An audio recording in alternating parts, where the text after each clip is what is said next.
अस्सलाम वालेकुम दोस्तों आज की वीडियो में मैं आपको एक ऐसी हकीकत बताने जा रहा हूं जिसको सुनकर आपके भी रोंगटे खड़े हो जाएंगे। दोस्तों आज से 25 साल पहले इंडिया में एक केस दाखिल हुआ था। वो केस 2023 को यानी कि पिछले बरस को ख़त्म हुआ। उस केस की कहानी आपको मैं इस वीडियो में बताऊंगा। ये केस 3 महिलाओं के खिलाफ किया गया था, यानी कि 3 women's.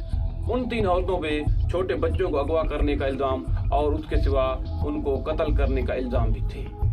This whole story was started after the missing of some children. ये कहानी कुछ बच्चों की गुमशुदगी के बाद शुरू होती है। दोस्तों 1990 और 1996, 1990 और 1969 के दरमियान लापता होने वाले बच्चों का ताल्लुक वेस्टर्न महाराष्ट्र, पुणे, नासिक, मुंबई और कोल्हारपुर जैसे शहरों से था। उस दौर में ये बात मंजर आम पर आई कि 42 बच्चों की अगवा की जिम्मेदार ये 3 महिलाएं थी, रेणुका, अंजुबाई और सीमा बाई। ये तीनों 90 की दिहाई में पुणे के शहर गंजनगर की कच्ची शहरी आबादी में एक किराए के मकाम पर रहती थी। अंजना बाई रेणुका और सीमा की माँ थी। रेणुका की शादी किरण शिंदे से हो चुकी थी, जो कि पुणे में एक दर्जी था। ये तीनों औरतें गंजनगर में रहती। इन्होंने मजदूरी के अलावा चोरी चकारी को अपना जरिया माश बना लिया। ये तीनों महिलाएं भीड़ वाली जगह पर जाती, जैसा कि बाजार, लारी अड्डे और मेलों वगैरह पर जाती। वहां जाके ये लोगों के पर्स और बट्टे में चोरी करती। 1990 को रेणुका बाजार में एक औरत का पर्स मारते हुए रंगे हाथों पकड़ी गई। जब लोग इसे बुरा भला कहने लगे तो ये उनसे थोड़ी दूर हो गई और इनके साथ 2 साल का बच्चा भी था। उसने लोगों से कहा, मैंने कभी चोरी नहीं की, ये मेरा बच्चा मेरे साथ है, क्या मैं अपने बच्चे के साथ चोरी करूंगी? तो इस तरह रेणुका ने रो धोकर उस भीड़ से अपनी जान छुड़ा। रेणुका घर आके जब ये बात अपनी बहन और अपनी माँ को बताती है तो वो बहुत हंसती हैं और उन्होंने कहा, ये बहुत ही अच्छा और महफूज तरीका है चोरी से बचने की। उसके बाद इन तीनों ने छोटे छोटे बच्चों को अगवा करना शुरू कर दिया, जिनमें से भिखारियों के बच्चे, कच्ची आबादियों में लावारिस बच्चे और गरीब आदमियों के बच्चे जिनके पीछे कोई नहीं आता था। ये उन बच्चों को अगवा करके अपने साथ रखती और उनसे चोरी चकारी के काम लेती और इस तरह इन्होंने अपना ये कारोबार बना लिया। इन्वेस्टिगेशन के दौरान ये बात भी सामने आई थी।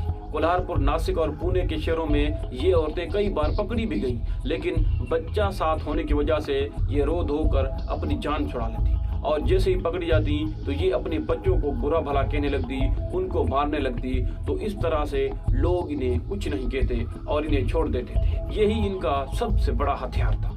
रेणुका और सीमा गरीब घर के बच्चों की जासूसी करती और उनको अगवा कर लेती। तौर पर ये कच्ची आबादी में जाती, फकीरों, गरीबों और लावारिस बच्चों को अगवा करती थी। क्योंकि इनके अगवा होने के बावजूद भी पुलिस को कोई शिकायत नहीं की जाती थी। रिपोर्ट दर्ज होने के बावजूद भी कोई भी पुलिस के साथ इन बच्चों को तलाश करने की परवाह नहीं करता था। इस बयान के अलावा अदालत में पेश करने के लिए पुलिस के पास कोई ठोस सबूत नहीं था। हिंदुस्तान टाइम्स से बात करते हुए उस वक्त पुलिस ऑफिसर सुहास नाथ गौड़ा ने कहा, क्रिमिनल इन्वेस्टिगेशन डिपार्टमेंट ने इन्वेस्टिगेशन भी शुरू की और ऐसा मुकदमा कोल्हारपुर सेशन कोर्ट में भी दर्ज करवाया। और दौरान इन्वेस्टिगेशन पुलिस ने केस को खोज निकाला। बस पुलिस के पास ठोस सबूत ये था कि रेणुका के शोहर किरण शिंदे वादा माफ गवाह बन गए थे और इस बेस पे सीमा और रेणुका को कोर्ट में भी पेश किया गया। कोर्ट में इन दोनों महिलाओं ने झूठे बयानात दिए, रोया पीटा और वहां पे बहुत ढंढोरा किया और अदालत से कहा कि पुलिस के पास और कोई ठोस सबूत नहीं होने की वजह से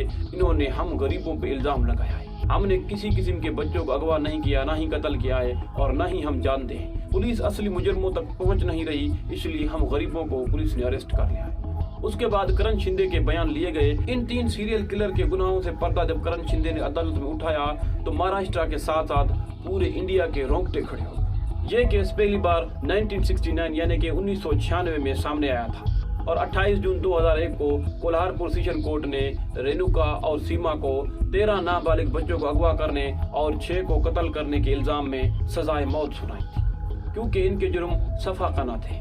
और यही सजा मुंबई हाई कोर्ट ने 5 साल तक बरकरार रखी और उसके बाद अंजना बाई और किरण शिंदे को भी गिरफ्तार कर लिया गया। लेकिन अंजना बाई कोर्ट हियरिंग से पहले ही मर गई और किरण शिंदे को वादा माफ गवाह बनने पे आजाद कर दिया गया और फिर यही केस रेणुका और सीमा के खिलाफ चलाया गया। लॉयर्स का कहना है कि आई विटनेस और एविडेंस के कमी के बावजूद भी पुलिस ने मुल्जिमान को पकड़ तो लिया था, लेकिन समाअत के दौरान पुलिस को बहुत हार्ड वर्क करना पड़ा था। और इस मामले में लोअर कोर्ट्स में 156 यानी कि 156 लोग शामिल हुए थे जिन्होंने गवाही भी दी थी। इन 3 सीरियल किलर का मामला जब पब्लिक हुआ तो पब्लिक में से मिसिंग बच्चों के वालिदैन भी आए, उन्होंने भी अपने बयानात अदालत में दिए थे।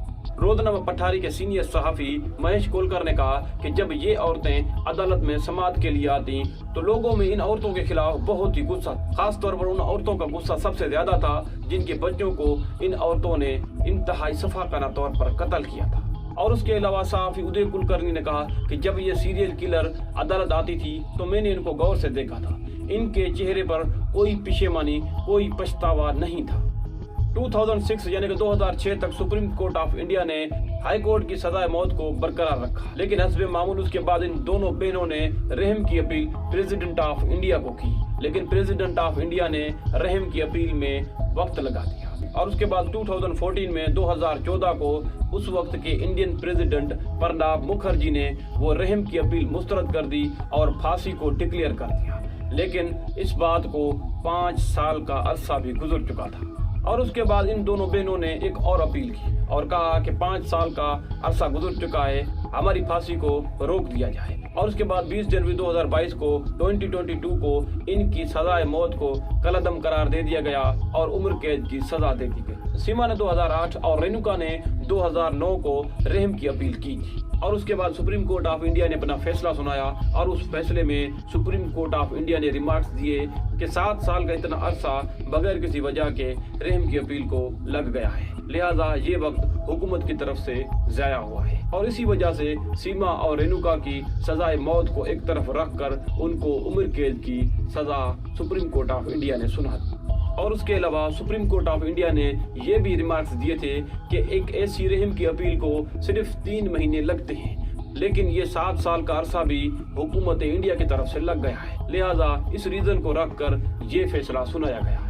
इस फैसले के बाद प्रोविंशियल और फेडरल गवर्नमेंट ऑफ इंडिया के अफसरान में आपस में इल्जाम तराशी हो गई, लेकिन फेडरल गवर्नमेंट ऑफ इंडिया के अफसरान ने अपने बयानात में ये बात भी जाहिर की थी कि मुंबई में हेड ऑफिस को आग लग गई थी, उसमें रहम की अपील के जो डॉक्यूमेंट्स थे वो भी जल गए थे, लेकिन बाद में इन डॉक्यूमेंट्स को रेडी करने में आसार लग गया, जिसकी वजह से फायदा इन मुलजमान को हुआ।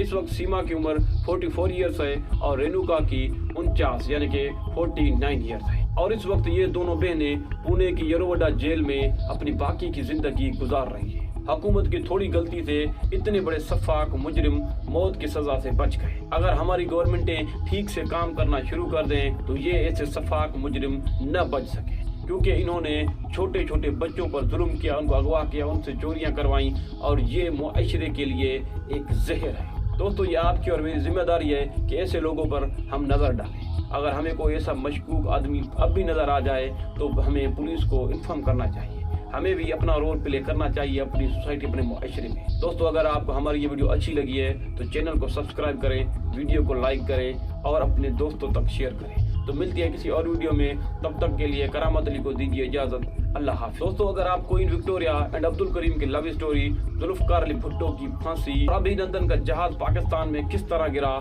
ऐसे हकायक देखने के लिए हमारे इस चैनल की प्ले लिस्ट इन्फॉर्मेशन वीडियोज़ में जाइए और आपको ऐसी बहुत सारी इन्फॉर्मेटिव वीडियोज़ मिल जाएंगी।